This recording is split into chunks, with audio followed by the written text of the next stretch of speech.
முக்கிய செய்திகள். ஒரே நாடு ஒரே தேர்தல் மசோதா மக்களவையில் இன்று தாக்கல். அறிமுக நிலையிலேயே கடும் எதிர்ப்பை வெளிப்படுத்த எதிர்க்கட்சிகள் திட்டம். இந்தியா சீனா எல்லை பிரச்சினை குறித்து நாளை மீண்டும் பேச்சுவார்த்தை.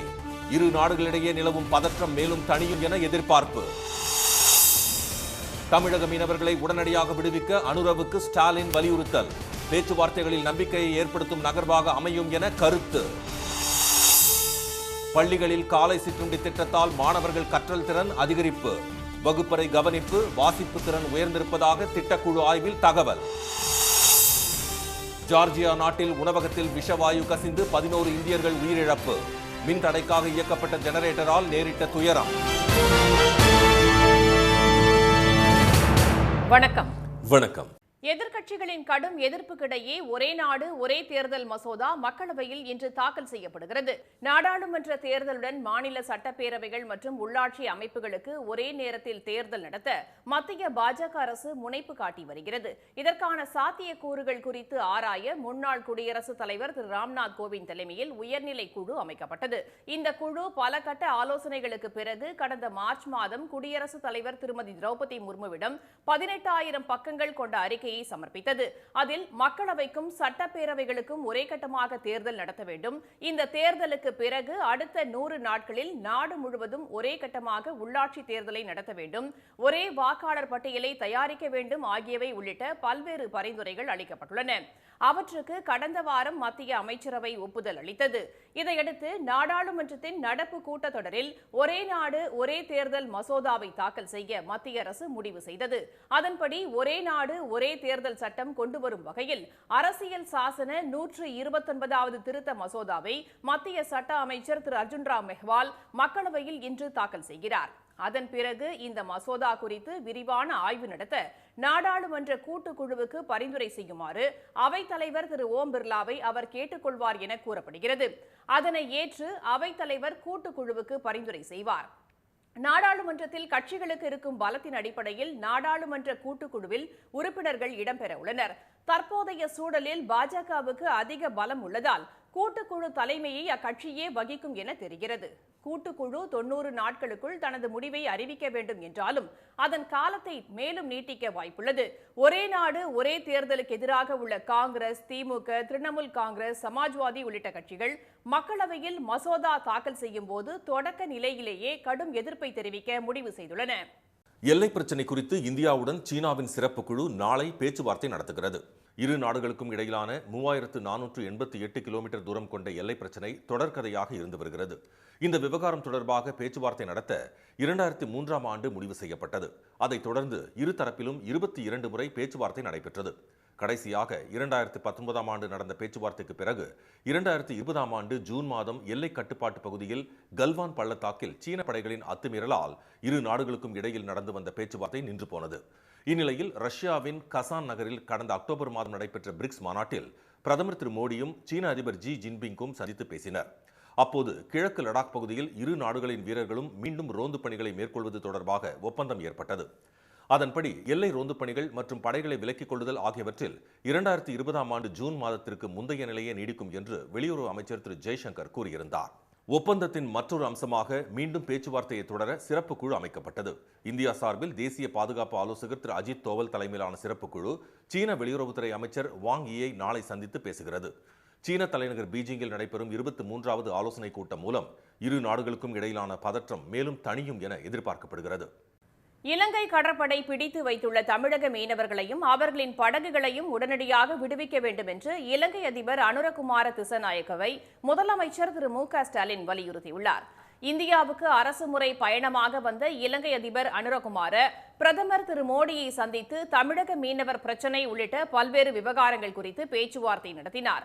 இதுகுறித்து எக்ஸ் வலைதளத்தில் பதிவிட்டுள்ள முதலமைச்சர் திரு ஸ்டாலின், இலங்கை அதிபர் அனுரகுமார திசநாயக்க பிரதமர் திரு மோடியுடன் தமிழ்நாட்டு மீனவர்களின் பிரச்சினைகளுக்கு மனிதநேயத்தின் அடிப்படையிலும் அமைதி வழியிலும் தீர்வு காண்பது குறித்தும் மோதலை தவிர்ப்பதை வலியுறுத்தியும் பேச்சுவார்த்தை நிகழ்த்தியது வரவேற்கத்தக்கது என்று கூறியுள்ளார்.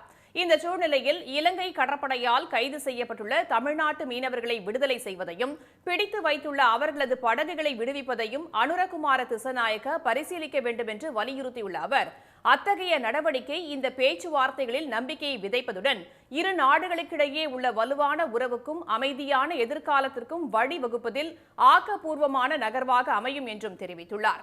இந்நிலையில் கடந்த 1ஆம் தேதி காரைக்கால் மீன்பிடி துறைமுகத்திலிருந்து கடலுக்கு சென்று கோடியக்கரை அருகே இந்திய கடற்பகுதியில் இலங்கை கடற்படையால் கைது செய்யப்பட்ட 18 மீனவர்கள் நேற்றிரவு விமானம் மூலம் சென்னை திரும்பினர். கடந்த வாரம் நீதிமன்றத்தால் விடுவிக்கப்பட்ட அவர்கள் இலங்கையில் உள்ள இந்திய தூதரகத்தின் முயற்சியால் சென்னையிலிருந்து சொந்த ஊர் அழைத்துச் செல்லப்பட்டனர். தமிழ்நாடு அரசின் காலை சிற்றுண்டி திட்டத்தால் தொடக்கப்பள்ளி மாணவர்களின் கற்றல் திறன் அதிகரித்திருப்பது ஆய்வில் தெரியவந்துள்ளது. நாட்டிலேயே முதல் முறையாக தமிழ்நாட்டில் கடந்த 2022ஆம் ஆண்டு செப்டம்பர் 15ஆம் தேதி காலை சிற்றுண்டி திட்டத்தை முதலமைச்சர் திரு ஸ்டாலின் தொடங்கி வைத்தார். முதல் கட்டமாக 30,992 அரசு தொடக்கப் பள்ளிகளில் 1 முதல் 5ஆம் வகுப்பு வரை பயிலும் 18.50 லட்சம் மாணவ மாணவிகள் பயன்பெற்ற நிலையில் பின்னர் அரசு உதவி பெறும் பள்ளிகளுக்கும் திட்டம் விரிவுபடுத்தப்பட்டது. இதன் மூலம் 20,73,000 மாணவ மாணவிகள் பயனடைந்து வருகின்றனர். இந்நிலையில் முதலமைச்சரின் காலை உணவு திட்டம், புதுமை பெண், தமிழ் புதல்வன், எண்ணும் எழுத்தும் ஆகிய திட்டங்கள் குறித்து மாநில திட்டக்குழு ஆய்வு செய்து அதன் இடைக்கால அறிக்கையை முதலமைச்சர் திரு மு க ஸ்டாலினிடம் நேற்று சமர்ப்பித்தது. மாநில திட்டக்குழு செயல் துணைத் தலைவர் திரு ஜெயரஞ்சன் அதனை முதலமைச்சரிடம் வழங்கினார். அதில் காலை உணவு திட்டத்தின் செயல்திறனை மதிப்பிட சென்னை, திருவள்ளூர், திருச்சி, தூத்துக்குடி, மதுரை, விருதுநகர், ராமநாதபுரம், தருமபுரி ஆகிய மாவட்டங்களில் மொத்தம் 90 அரசு தொடக்கப் பள்ளிகளில் ஆய்வு மேற்கொண்டதாக மாநில திட்டக்குழு கூறியுள்ளது. அப்போது மாணவர்களின் வருகை விகிதம், வகுப்பறை ஈடுபாடு, கல்வி செயல்திறன், ஊட்டச்சத்து நிலை, ஆசிரியர்கள் மற்றும் பெற்றோர் ஆகியோரின் கண்ணோட்டம் ஆகியவற்றின் அடிப்படையில் மதிப்பீடு செய்யப்பட்டதாக கூறப்பட்டுள்ளது. அப்போது குழந்தைகளின் கற்றல் ஆர்வம், நினைவாற்றல், வகுப்பறை கவனிப்பு, விளையாட்டில் ஈடுபாடு ஆகியவற்றில் பெருமளவு முன்னேற்றம் ஏற்பட்டுள்ளதாக ஆய்வறிக்கையில் தெரிவிக்கப்பட்டுள்ளது. குறிப்பாக 90%த்திற்கும் மேற்பட்ட மாணவர்களின் நினைவாற்றல் இதன் மூலம் அதிகரித்துள்ளதாக குறிப்பிடப்பட்டுள்ளது. மேலும் பள்ளி குழந்தைகளின் கையெழுத்து, வாசிப்பு திறன், பேச்சுத்திறன் ஆகியவையும் மேம்பட்டிருப்பது தெரியவந்துள்ளது. கடந்த ஆண்டு முதல் வகுப்பில் வயதுக்கேற்ற உயரம் இல்லாமல் இருந்த அதே குழந்தைகள் இத்திட்டம் அமல்படுத்தப்பட்ட பின்னர் தற்போது 2வது வகுப்பில் வயதுக்கேற்ற உயரத்துடன் காணப்படுவதாகவும் ஆய்வறிக்கையில் சுட்டிக்காட்டப்பட்டுள்ளது. அரசு மேல்நிலைப் பள்ளிகளில் 6 முதல் 12ஆம் வகுப்பு வரை படித்து உயர்கல்வியில் சேரும் மாணவிகளுக்கு மாதம் 1000 ரூபாய் வழங்கும் புதுமை பெண் திட்டம் தொடர்பான ஆய்வறிக்கையில் மொத்தம் 3.28 லட்சம் மாணவிகள் பயன்பெற்றிருப்பதாக கூறப்பட்டுள்ளது. விவசாய குடும்பத்தைச் சேர்ந்தவர்களில் 27.6% பேரும், விவசாயம் அல்லாத குடும்பத்தை சேர்ந்தவர்களில் சுமார் 39.3% பேரும் புதுமை பெண் திட்டத்தால் கல்லூரிகளில் சேர்ந்திருப்பதாக தெரிவிக்கப்பட்டுள்ளது. ஜார்ஜியாவில் உணவகம் ஒன்றில் விஷவாயு கசிவு விபத்து ஏற்பட்டதில் 11 இந்தியர்கள் பரிதாபமாக உயிரிழந்தனர். ஐரோப்பிய நாடான ஜார்ஜியாவில் உள்ள குடாவரி மலைப்பகுதியில் இந்திய உணவகம் ஒன்று செயல்பட்டு வருகிறது. இந்த உணவகத்தின் 2வது மாடியில் உள்ள அறையில் அங்கு பணிபுரியும் ஊழியர்கள் தங்கியிருந்தனர். வேலை முடித்து இரவு உறங்கச் சென்ற அவர்கள் அடுத்த நாள் காலையில் சடலமாக கிடந்தனர். உடலில் காயம் எதுவும் காணப்படாத நிலையில் அவர்கள் உயிரிழந்ததற்கான காரணம் குறித்து விசாரணை நடத்தப்பட்டது. அப்போது ஊழியர்கள் தங்கியிருந்த அறையில் மின்சாரம் துண்டிக்கப்பட்டதால் ஜெனரேட்டர் இயக்கப்பட்டதும் காற்றோட்டம் இல்லாத முழுவதும் அடைக்கப்பட்ட அறையில் வைக்கப்பட்டிருந்த ஜெனரேட்டரில் இருந்து புகை வெளியேறியதால் இந்த சம்பவம் நேரிட்டதும் தெரிய வந்தது. ஜெனரேட்டர் புகையில் இருந்த கார்பன் மோனாக்சைடு விஷவாயு ஊழியர்கள் உறங்கிய அறையை சூழ்ந்ததால் அதனை சுவாசித்த ஊழியர்கள் 12 பேரும் உறக்கத்திலேயே உயிரிழந்துள்ளனர். இந்த விபத்தில் 11 இந்தியர்கள் உட்பட 12 பேர் உயிரிழந்ததாக எக்ஸ் தளத்தில் பதிவிட்டுள்ள திபிலியில் உள்ள இந்திய தூதரகம் விபத்துக்கான உண்மையான காரணம் குறித்து அறிய ஜார்ஜியா அதிகாரிகளை கேட்டுக் கொண்டிருப்பதாக கூறியுள்ளது. வீடுகளுக்கான மின்கட்டணம் இந்தியாவிலேயே தமிழ்நாட்டில் தான் குறைவாக உள்ளதாக தமிழ்நாடு அரசு தெரிவித்துள்ளது. இது தொடர்பாக வெளியிடப்பட்ட செய்திக்குறிப்பில் மின் கட்டணங்கள் மற்றும் வரி குறித்து ஆய்வு செய்த திரு அரவிந்த் வாரியர் தமிழகத்தில் மின்கட்டணம் குறைவாக வசூலிக்கப்படுவதாக கூறியிருப்பதாக தெரிவிக்கப்பட்டுள்ளது. தமிழ்நாட்டில் தான் விவசாயிகளுக்கு முதலில் இலவச மின்சாரம் வழங்கப்பட்டதாகவும் திரு மு க ஸ்டாலின் ஆட்சியிலும் 2 லட்சம் விவசாய பம்ப் செட்டுகளுக்கு இலவச மின்சாரம் வழங்கப்பட்டிருப்பதாகவும் அரசு கூறியுள்ளது.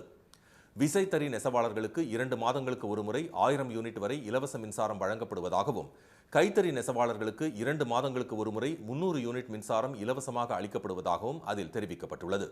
வீடுகளுக்கு வழங்கப்படும் மின்கட்டணம் மற்ற மாநிலங்களைப் போல் உயர்த்தப்படவில்லை என்றும், தமிழ்நாட்டில் உள்ள அனைத்து வீடுகளுக்கும் 100 யூனிட் மின்சாரம் இலவசமாக வழங்கப்படுவதாகவும் அறிக்கையில் கூறப்பட்டுள்ளது. வீடுகளில் 100 யூனிட்டுக்கு மேல் பயன்படுத்தக்கூடிய மின்சாரத்திற்கு சராசரியாக கணக்கிடும்போது கட்டணம் 113 ரூபாய் ஆகும் என்றும், இந்த சராசரி கட்டணத்தோடு ஒப்பிடும்போது மும்பையில் 100 யூனிட்டுக்கு 643 ரூபாய் கட்டணம் வசூலிக்கப்படுவதாகவும் தமிழ்நாடு அரசு தெரிவித்துள்ளது. மும்பையில் 100 யூனிட்டுக்கு மேல் பயன்படுத்தக்கூடிய மின்சாரத்திற்கு அதானி ஒப்பந்தத்தின் மூலம் அளிக்கப்படும் மின் கட்டணம் சராசரியாக 643 ரூபாய் என்றும், டாடா நிர்வாகத்தின் மூலம் அளிக்கப்படும் மின் கட்டணம் 524 ரூபாய் என்றும், மும்பை பிரிஹான் எலக்ட்ரிசிட்டி மூலம் அளிக்கப்படும் மின் கட்டணம் 488 ரூபாய் என்றும் தெரிவிக்கப்பட்டுள்ளது.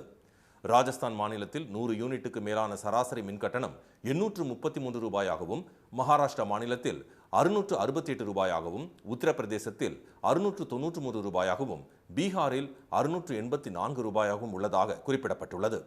மேற்கு வங்க மாநிலத்தில் 654 ரூபாயாகவும், கர்நாடக மாநிலத்தில் 631 ரூபாயாகவும், மத்திய பிரதேசத்தில் 643 ரூபாயாகவும், ஒடிஷா மாநிலத்தில் 426 ரூபாயாகவும், சத்தீஸ்கர் மாநிலத்தில் 431 ரூபாயாகவும் மின் கட்டணம் வசூலிக்கப்படுவதாக தமிழ்நாடு அரசு சுட்டிக்காட்டியுள்ளது.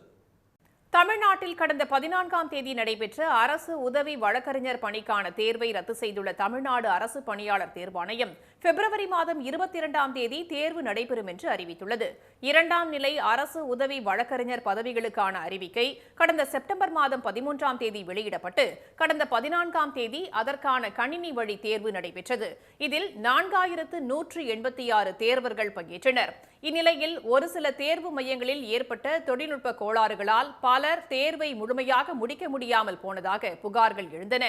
இந்நிலையில் டிஎன்பிஎஸ்சி தேர்வு கட்டுப்பாட்டு அதிகாரி திரு ஜான் லூயிஸ் வெளியிட்டுள்ள செய்திக்குறிப்பில் ஏற்கனவே நடத்தப்பட்ட கணினி வழி தேர்வை ரத்து செய்வதாக அறிவிக்கப்பட்டுள்ளது.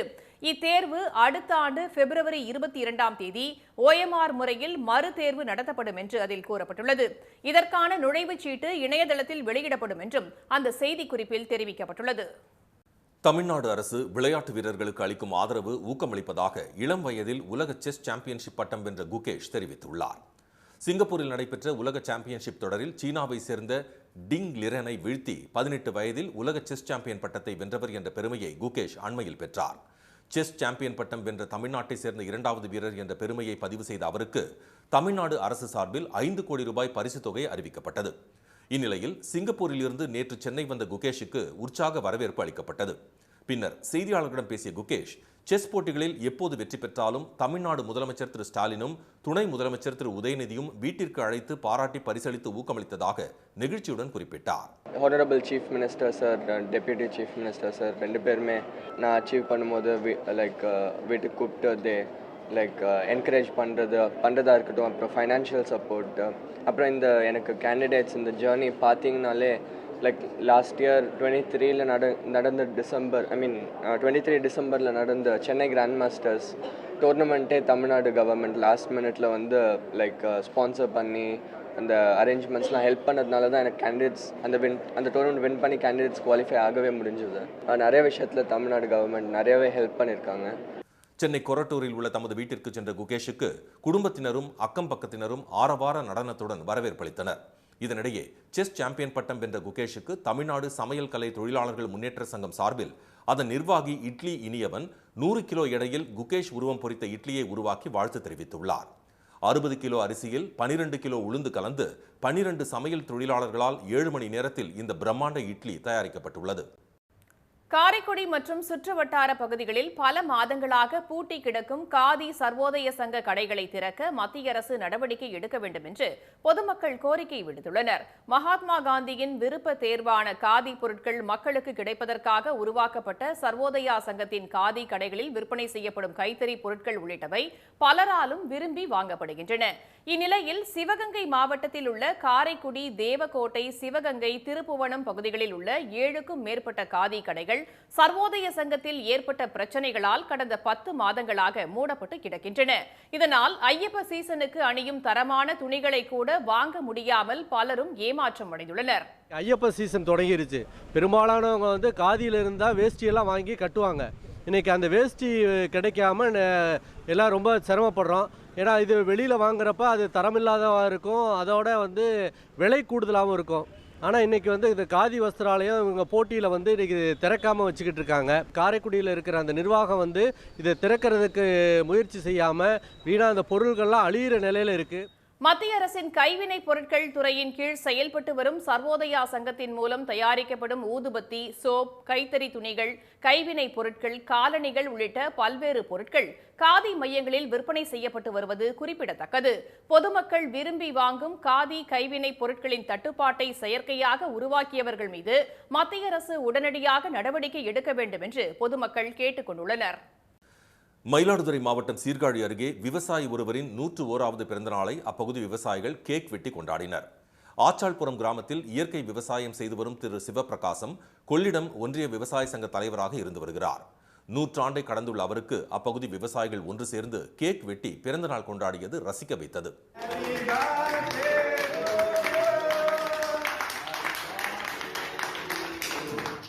பல தலைமுறைகளை கண்ட இயற்கை விவசாயி திரு சிவபிரகாசம் கிராமம் தோறும் விவசாய சங்கத்தை உருவாக்கும் போர்க்குணம் மிக்கவராகவே இப்போதும் இருப்பதுதான் ஆச்சரியம்.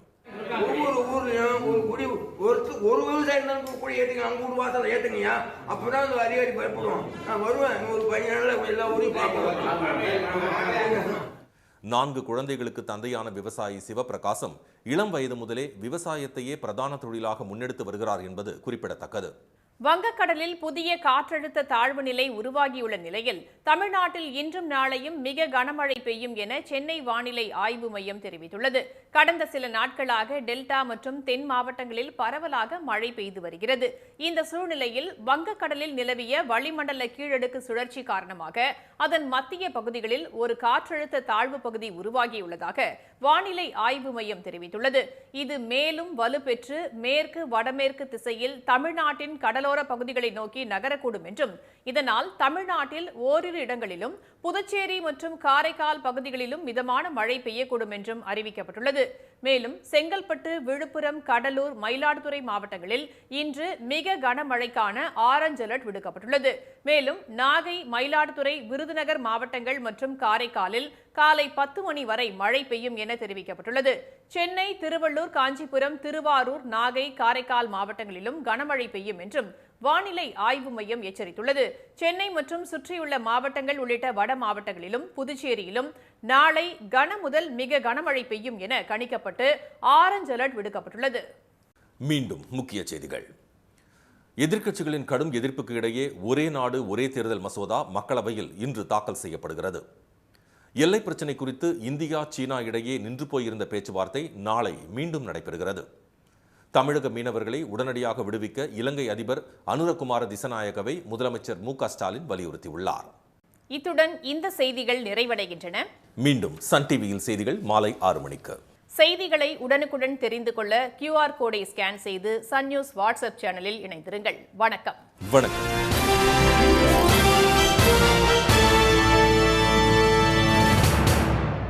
உடனுக்குடன் செய்திகளை தெரிந்து கொள்ள சன் நியூஸ் பெல் ஐகானை கிளிக் பண்ணுங்க.